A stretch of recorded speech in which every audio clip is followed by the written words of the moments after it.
Chekka qishloqdagi yoshlar uchun yangi maktab, aholi uchun zamonaviy sharoit bayramning eng munosib tuhfasi hisoblanadi.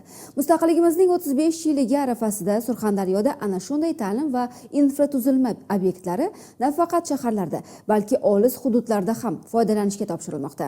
Mavzu muxbirimiz Muqaddas Panjiyeva davom ettiradi. Prezidentimiz rahbarligida o'tkazilgan video selektor yig'ilishida bergan topshiriqlari asosida Muzrabot tumani Do'stlik mahallasi bugun yangi qiyofa kasb etdi.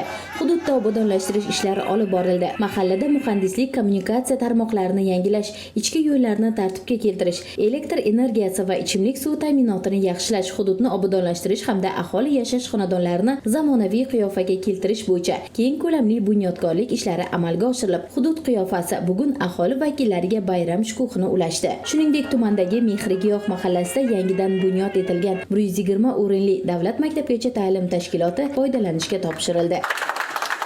Tadbir davomida ishtirokchilar bog'chada bolajonlar uchun yaratilgan zamonaviy va shinam sharoitlar, o'quv-tarbiya xonalari, yotoqxona, oshxona, musiqa va sport anjomlari uchun ajratilgan xonalar hamda hududda amalga oshirilgan obodonlashtirish ishlari bilan tanishishdi. Viloyatimizdagi 135 ta ta'lim muassasalariga 527 milliard so'mlik qurilish va ta'minlash ishlari amalga oshirildi. Jumladan o'quvchilarimizga qulay ta'lim olishlari uchun shart-sharoit yaratildi. 31 ta obyektlarimizda asosan o'sha maktabgacha ta'lim tashkilotlari yangidan qurib bitkazildi. 180 milliard so'mlik infratuzilmani yaxshilashga mablag' yo'naltirildi.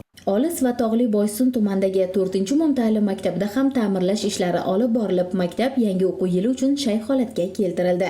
Bir necha yillardan buyon eski holatdagi sinfxonalar, jihozlar o'rnini yangilari egalladi. O'quvchilarning zamonaviy sharoitlarda ta'lim olishi, kasb-hunar o'rganishi uchun zamin yaratildi.